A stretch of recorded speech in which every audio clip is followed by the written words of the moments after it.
енді көпшілікке түсінікті болу үшін біздер мына ата жолында, аталы жолда жүрген аққулар, сұңқарлармыз. Енді аққу сұңқар деп неменеге айтып отыр деп жаңағы көпшілік бұны теріс көрмесін. Өйткені ода Құдайдың бергені ғой қазаққа. Егер біз осы сөздерді айтуға намыстансақ, немесе оны естімегендей болып бүйтіп ысырып қойсақ, онда біз әруаққа істеген жамандығымыз болады. Ода күнә болады. Қыдырәлі Тарбаев ағамыз бекерден бекер келген жоқ өмірге. Ол ағамыздың миссиясы сол болды. Аққу мен сұңқарларға, яғни қазақ деген атаның бала-шағасымыз бәрімізде. Ойдан қырдан жиналып, әрқайсымыз кезінде әйтеуір әруақтың жетегінде болдық. Бардық, мөрді алдық. Көптеген жақсылықтар болды кезінде. Әлі де болып жатыр ол жақсылықтар. Сонымен қатар қиындықтар да болып жатыр, кемшіліктер де болып жатыр, түсінбестіктер де болып жатыр. Ол бәрі өмір болған соң сондай болады. Оны түсіністікпен қабылдап, мына аққулар, сұңқарлар қайдан шықты, гәккулер деп оны ешқандай бір теріс пиғылда болмай, оны дұрыс тура түсіну керек. Бізге Құдай тағала әруақтар қалай беріп отыр, солай түсіну керек. Енді осы тұрғыда мен көпшілікке айтарым, бірі біледі, бірі білмейді. Аққу сұңқар деген ол біздерге тән нәрсе. Біз қайтыс болар шағымызда, яғни бұл дүниеден өткенімізде біздің жанымыз шығып көкке қарай ұмтылады екен. Сөйтіп көкке қарай кетеді екен. Жерге жақын жерде орын алса, ол тозақтық деп айтады екен. Ал неғұрлым жерден қатты жеңіл болып, ұшып көтеріліп кетсе, космосқа қарай, биік кеңістікке қарай, онда жұмақтың сатыларына ілігеді екен.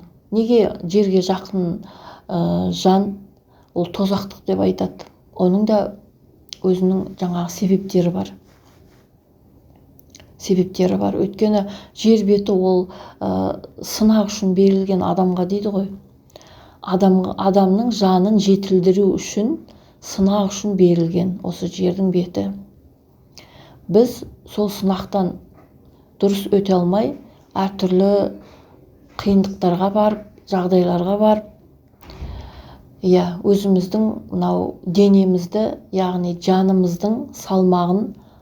жанымыздың салмағын ауырлатып алады екенбіз. Жанымыздың салмағы ауырлап кеткеннен кейін, ол жерден қатты қашықтап көкке көтеріле алмайды екен. Ал жеңіл жан, ол құс сияқты аспанға, кеңістікке көтеріліп кетеді екен, оп-оңай. Сол үшін әруақтар, бұл әруақтардың берген атауы. Оны Қыдырәлі Тарбаев ағамыз жанынан шығарып отырған жоқ. Ешкім ешнәрсені жанынан шығара алмайды. Оны Қыдырәлі Тарбаев ағамыздың аузына сол әруақтар салып отыр. Әйел баласын аққу дейді, ер адамды сұңқар дейді. Аққу менен сұңқар олар киелі құстар ғой. Аққудың қандай киелі, адал құс екенін білесіздер. Сұңқардың биіктеп ұшатын, сұңқар деп ол бүркітті айтаймыз, ол бүркіт тектес жаңағы құстар ғой бәрі. Сұңқар, ер азаматтар сондай биіктен көріну керек. Не болса соны жаңағы әйелдер сияқты.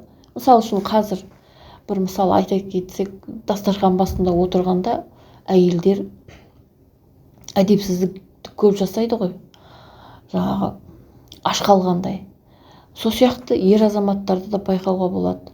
Сондай ер азаматтар өзінің сондай бағасын түсірмеу керек та.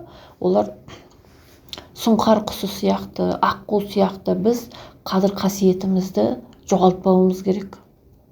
Әрқашанда өзіміздің рухымызды биіктетіп, әруағымызды тіктеп отыруымыз керек. Міне сол үшін сондай атауларды берген әруақтар. Енді әруақпен ешкім таласпайды ғой. Ертең бәріміз де әруақ боламыз. Енді әруақтың да әруағы бар дейді ғой. Мінекей. Сондықтан берілген атаулар бұлар. Енді азды көпті біраз түсіндіріп айттым ғой деп ойланам. Ары қарай әркім өзі ойланып, әркім өзі ізденіп тыңдау керек. Өзіңіздің жүрегіңіз қалаған адамдарды тыңдаңыз. Сөйтіп, өзіңіздің жүрегіңізді өзіңіз ашыңыз. Мына сол жолды көрсетіп кетті ғой Қыдырәлі Тарбаев ағамыз. Қыдырәлі Тарбаев ағамыз сол қазақтың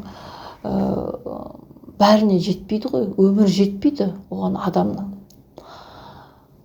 Әруақ Құдай бір үлгісін көрсетті. Міне жүректеріңді таза ұстаңдар.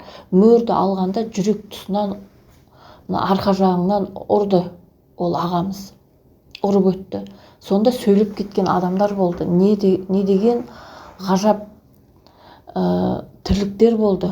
Оны көрген адам, естіген адамдар біледі. Сол үшін біреудің өмірін құнсыздандыруды біз қоюымыз керек. Өйткені Құдай тағала ешкімді артық жаратпайды. Ешқандай адам артық келген жоқ бұл дүниеге. Сонда біз аққу, сұңқар деген осы әруақтардың берген атауын біз келеке мазақ етсек, оны алып жүруге тырыспасақ, онда біз адам деген аттан жұрдай боламыз. Енді жаңа жоғарыда айтып кеттім ғой, бұл әруақтардың көрсеткен үлгісі ғана. Барлық адам ол мөр алған жоқ кезінде. Енді ол бір болып қалды ондай жағдай. Енді дәл сондай жағдай қайталанбайды мына өмірде. Енді мұнда бір орынды сұрақ туындайды. Сонда солар ғана аққу сұңқарлар деген атқа лайықты да, басқа адам ше, сол Қыдырәлі Тарбаев ағамызды көрмеген адамдар, білмейтін адамдар, мөр алмаған адамдар аққу сұңқар емес па деп сондай бір заңды сұрақ туындайды. Ол сұраққа кез келген аққу сұңқар қазір меніңше жауап бере алады.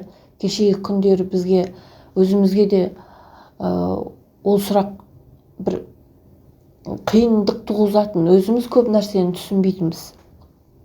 Енді өмір сүре келе біраз орта жасты алқымдап отырғанда, өмірлік тәжірибені алғаннан кейін, жан жағымызға қарағаннан кейін ізденістің арқасында түсініп отырмыз.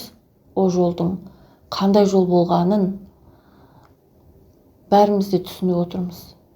Сөйтіп әркім шамасы келгенше іс-әрекет амалын жасап жатыр. Сонда аққу сұңқар деген атқа бүкіл адам баласы лайықты, біз бәріміз де лайықты болып туыламыз. Әйел балдары аққу болып, ер кісілер сұңқар болып, жас кезімізде біздің бойымызда сондай жақсы қасиеттердің бәрі болған. Ал өсе келе жасымызға жас қосыла келе біздер өзгеріп, сол жақсы қасиеттерімізден ажырап қалып жатырмыз. Ажырап. Біреу жақсылық жасаса, біреу аузындағы жаңа нанынан айырылып аңқайып қалса, біз оған не істедік? Күлдік қой. Мына сорлы аузындағысынан айырылып отыр. Қасқыр болмайсың ба, қасқыр деп. Мінекей, сондай біз жағымсыз тірліктерді көп жасадық. Соныменен қаралыққа баттық қой енді. Енді әруақтар тылсымнан көтеріліп, үн қатқан 5 ата, 7 ата деген ол ойыншық емес ешкімге. Бұл өте күрделі және өте бір салмақпен қарайтын дүние. Сол үшін аққулар, біреу аққумын, біреу сұңқармын, мөр алғанмын десе, оған күлудің қажеті жоқ. Ол адам өзі де кезінде білмей қалды, не істеп не қойған. Соның бірі өзіміз, әйтеуір бір күш жетеледі. Ол қандай күш? Ол біз бәріміз бір сол жағдайды түсініп бардық деп ойламаймын. Дегенмен осы жолды Құдай тағала бекер бермегені ол әбден белгілі болды. Сондықтан біздер түсінуіміз керек. Осы ортада аталы жол ордасында бір Баян деген бір кеше ғана тыңдадым, сол келіншекті. Баян деген келіншек жүр. Сол нағыз аққулық қасиеті көрініп тұр да. Енді көп деген адамдармен араласам ғой, мен қазір шаруамын. Пенсияға әлі шыққан жоқпыз. Жұмыс істеу керек. Әр жерде жұмыс істеп, небір қасиетті аққу деген атқа лайықты қыз келіншектерді, апа тәтелерді жолықтырып жүрмін. Небір сұңқарларды жолықтырып жүрмін. Ол атау бәріне ортақ. Аққу, сұңқар деп мөр алған адамдар аспаннан түскен жоқ. Ол Құдай тағаланың көрсеткен бір үлгісі. Осындай болыңдар, жүрекпен сөйлеңдер, шын күліңдер, шын жылаңдар, шын сөйлеңдер, шындықты мойындаңдар, дер кезінде шындықты мойындап отырыңдар.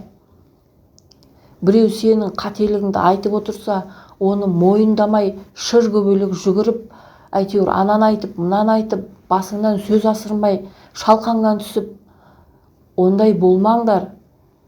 Шын сөйлеп, шындықты әрқашанда ұстанып жүріңдер деген ізгі ниетпенен жіберген әруақтардың жолдауы бұл жол.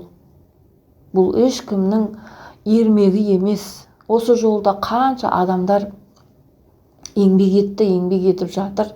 Бұл оңай жол емес, тазару жолы. Небір аққу сұңқарларымыз дүниеден де өтіп кетті. Небір аққу сұңқарларымыз әлде де қиналыс үстінде. Сондай әрқайсымыз әртүрліміз.